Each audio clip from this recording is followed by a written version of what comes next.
Namaku Arka, seorang anak laki-laki berusia 7 tahun. Aku tinggal di sebuah desa kecil yang tenang, dikelilingi sawah dan pepohonan hindang. Dari luar, hidupku tampak biasa saja. Tapi sebenarnya, aku sering merasa kesepian. Anak-anak lain di desa lebih suka bermain bersama teman-temannya. Sementara aku jarang diajak. Sampai suatu hari, ayah membawakan seekor ayam kecil dari pasar. Warnanya putih bercampur coklat. Bulunya halus, matanya bulat jernih seperti sedang menatapku penuh rasa ingin tahu. Sejak pertama melihatnya, entah mengapa, aku langsung merasa ada sesuatu yang berbeda. Aku menamainya Koko. Sejak saat itu, Koko bukan lagi sekedar ayam bagiku. Ia menjadi sahabat, pendengar setia, bahkan teman bermain setiap hari. Aku sering mengajaknya berbicara, meski ia hanya menoleh dan mengeluarkan suara pelan. Anehnya, aku merasa Koko selalu mengerti apa yang aku katakan. Pagi-pagi, Koko biasanya menemaniku duduk di teras rumah, menyambut matahari yang perlahan naik di balik bukit. Siang hari, aku berlari-lari kecil di halaman sambil tertawa, dan Koko selalu mengejarku dengan langkah-langkah kecilnya.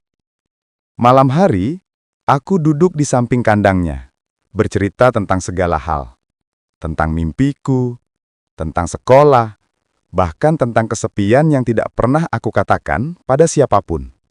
Koko selalu ada. Kadang aku membayangkan, bagaimana kalau aku tak pernah punya teman manusia, tapi hanya punya Koko seumur hidupku. Rasanya aku tidak keberatan. Karena bersamanya, aku merasa cukup. Aku tidak pernah tahu bahwa persahabatan sederhana itu suatu hari akan diuji dengan cara yang tidak pernah aku bayangkan. Aku tidak pernah tahu bahwa persahabatan sederhana itu suatu hari akan diuji dengan cara yang tidak pernah aku bayangkan. Hari itu langit mendung sejak pagi. Awan hitam menggantung rendah, membuat suasana desa terasa lebih sunyi dari biasanya. Aku bermain sendirian di pinggir sungai kecil tak jauh dari rumah. Sungai itu biasanya tenang, tapi hari itu arusnya deras karena semalaman hujan turun tanpa henti. Aku tahu ibu sering melarangku bermain di sana, tapi aku merasa penasaran. Aku ingin melihat seberapa jauh aku bisa melempar batu ke tengah sungai. Dengan penuh semangat, aku mengumpulkan beberapa batu kecil dan melemparnya satu persatu. Koko, sahabat kecilku, berdiri tak jauh dariku. Ia mengeluarkan suara khasnya, seakan menegurku. Aku tertawa sambil berkata, "Tenang saja kok, aku nggak apa-apa kok." Namun, langkah kakiku tanpa sadar semakin maju mendekati tepian licin yang basah oleh lumpur. Saat aku melempar batu paling besar yang kupunya, kakiku terpleset, tubuhku terhempas ke arah sungai. Aku berteriak tapi suaraku tertelan derasnya arus. Air yang dingin membekap tubuhku. Aku berusaha meraih ranting di tepi, tapi licin. Tanganku gemetar, nafasku semakin berat. Aku benar-benar panik. Di saat itulah, samar-samar aku melihat sosok Koko berlari di sepanjang tepian sungai. Ia berkokok keras seakan sedang memanggil seseorang. Suaranya nyaring, berulang-ulang, tidak berhenti. Entah bagaimana, suara itu membuat seorang petani yang lewat menoleh ke arah sungai. Dengan cepat, ia berlari mendekat dan menarik tubuh kecilku ke daratan. Aku terbaring lemah di tanah, merisak, tubuhku gemetar. Dan di sampingku, Koko masih berdiri. Matanya seolah berbinar menatapku tanpa berkedip, seakan berkata, "Aku di sini, aku tak akan biarkan kau hilang." Sejak hari itu, aku sadar, Koko bukan hanya ayam biasa. Ia adalah sahabat yang benar-benar menyelamatkan nyawaku. Tapi aku tidak tahu. Kejadian itu hanyalah permulaan dari hal-hal yang jauh lebih besar. Tapi aku tidak tahu. Kejadian itu hanyalah permulaan dari hal-hal yang jauh lebih besar. Sejak aku selamat dari sungai, Aku sering menceritakan kepada semua orang bahwa Kokolah yang membuatku hidup. Aku berkata pada ibu, ayah, bahkan teman-teman di sekolah. Kalau bukan karena Koko, aku sudah tidak ada lagi. Namun, semua orang hanya tersenyum tipis atau tertawa kecil. Arka, ayam itu hanya berkokok biasa. Mana mungkin ayam bisa menyelamatkan manusia? Kata seorang tetanggaku sambil menggeleng. Aku ingin marah, tapi suaraku terasa tertahan di tenggorokan. Bagaimana mungkin mereka tidak melihat? Bagaimana mungkin mereka menganggap Koko hanya hewan biasa? Sejak saat itu, aku menetapkan satu tujuan. Aku harus membuktikan bahwa Koko memang sahabat istimewa yang menyelamatkanku. Setiap hari setelah pulang sekolah, aku selalu mengajaknya ke berbagai tempat.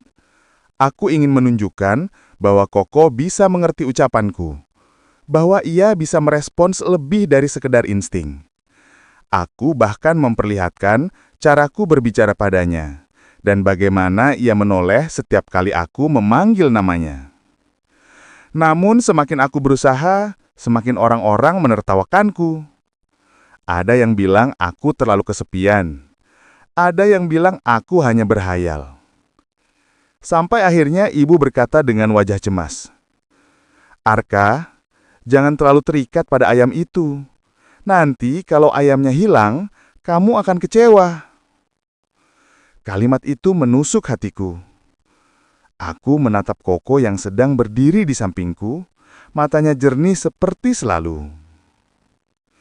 Bagiku, ia bukan sekedar ayam.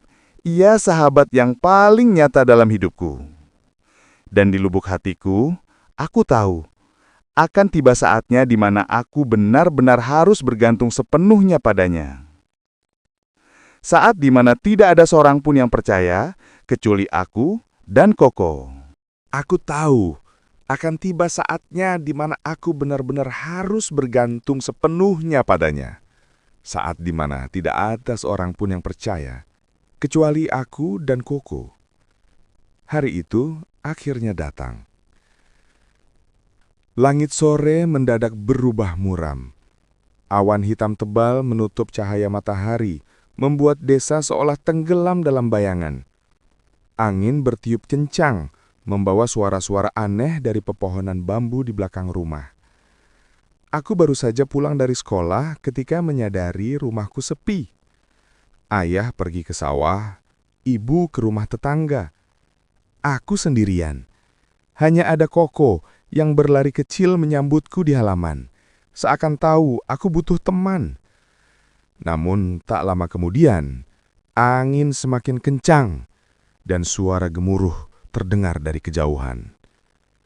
Sungai tempat aku pernah hampir tenggelam kini meluap. Airnya deras, menabrak batu dan jembatan kayu kecil yang menghubungkan rumahku ke jalan utama. Aku berdiri di ambang pintu, menatap arus coklat yang semakin meninggi. Hatiku berdebar keras. Jika air terus naik, rumahku bisa terendam. Aku berlari keluar, berusaha mencari ayah dan ibu, tapi jalanan sudah tergenang. Aku berteriak sekuat-kuatnya, namun suaraku tak berbalas.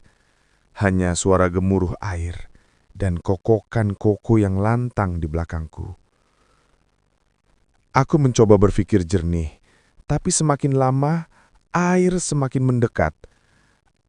Aku tahu, ini bukan lagi permainan. Inilah saatnya, saat yang selama ini aku bayangkan, di mana aku harus mempercayai satu-satunya sahabatku. Aku berjongkok, menatap Koko dalam-dalam. Koko, hanya kau yang aku punya sekarang. Ayam kecil itu menoleh, matanya berkilau di tengah mendung yang kelam. Seakan ia tahu bahwa nasibku benar-benar ada di tangannya. Dan disitulah perjuangan sebenarnya dimulai. Air dari sungai meluap semakin cepat. Halaman rumahku sudah berubah menjadi kubangan besar. Aku mundur ke dalam rumah, berusaha menutup pintu, tapi air merembas dari celah-celah bawah. Aku gemetar. Tidak ada ayah, tidak ada ibu. Hanya aku dan Koko. Aku mencoba naik ke kursi, lalu ke meja, berharap bisa menghindari air yang terus meninggi. Koko ikut melompat ke atas meja, mengepakkan sayapnya dengan cemas. Suara kokoknya menggema, seolah-olah ia pun tahu bahaya sedang mengintai. Aku menatap keluar jendela. Jembatan kayu kecil yang menghubungkan ke jalan utama sudah hanyut terbawa arus. Harapan untuk mencari pertolongan lenyap begitu saja. Aku menggenggam Koko erat-erat. Apa yang harus kita lakukan, Koko? Semua usahaku sia-sia. Suaraku bergetar. Air mata jatuh bercampur keringat dingin di wajahku. Aku pernah mencoba membuktikan pada semua orang bahwa kau istimewa. Tapi sekarang, bahkan aku sendiri tak tahu harus bagaimana.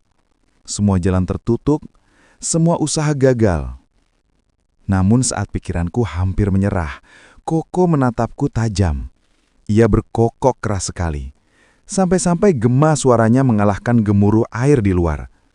Lalu ia melompat ke arah jendela yang setengah terbuka. Mengepakkan sayapnya seakan mengisyaratkan sesuatu. Aku terdiam, lalu berbisik lirih. Kau ingin aku ikut jalanmu, Koko? Aku tahu, ini gila. Aku hanyalah anak kecil dan ia hanyalah seekor ayam. Tapi saat itu hanya ada satu pilihan terakhir, mengikuti kemanapun sahabatku membawaku. Dan disitulah perjuangan sebenarnya dimulai. Air dari sungai meluap semakin cepat. Halaman rumahku sudah berubah menjadi kubangan besar. Aku mundur ke dalam rumah, berusaha menutup pintu, tapi air merembas dari celah-celah bawah. Aku gemetar. Tidak ada ayah, tidak ada ibu. Hanya aku dan Koko. Aku mencoba naik ke kursi, lalu ke meja, berharap bisa menghindari air yang terus meninggi. Koko ikut melompat ke atas meja, mengepakkan sayapnya dengan cemas. Suara kokoknya menggema, seolah-olah ia pun tahu bahaya sedang mengintai. Aku menatap keluar jendela. Jembatan kayu kecil yang menghubungkan ke jalan utama sudah hanyut terbawa arus. Harapan untuk mencari pertolongan lenyap begitu saja. Aku menggenggam Koko erat-erat. Apa yang harus kita lakukan, Koko? Semua usahaku sia-sia. Suaraku bergetar. Air mata jatuh bercampur keringat dingin di wajahku. Aku pernah mencoba membuktikan pada semua orang bahwa kau istimewa. Tapi sekarang, bahkan aku sendiri tak tahu harus bagaimana. Semua jalan tertutup, semua usaha gagal. Namun saat pikiranku hampir menyerah, Koko menatapku tajam. Ia berkokok keras sekali. Sampai-sampai gema suaranya mengalahkan gemuruh air di luar. Lalu ia melompat ke arah jendela yang setengah terbuka. Mengepakkan sayapnya seakan mengisyaratkan sesuatu.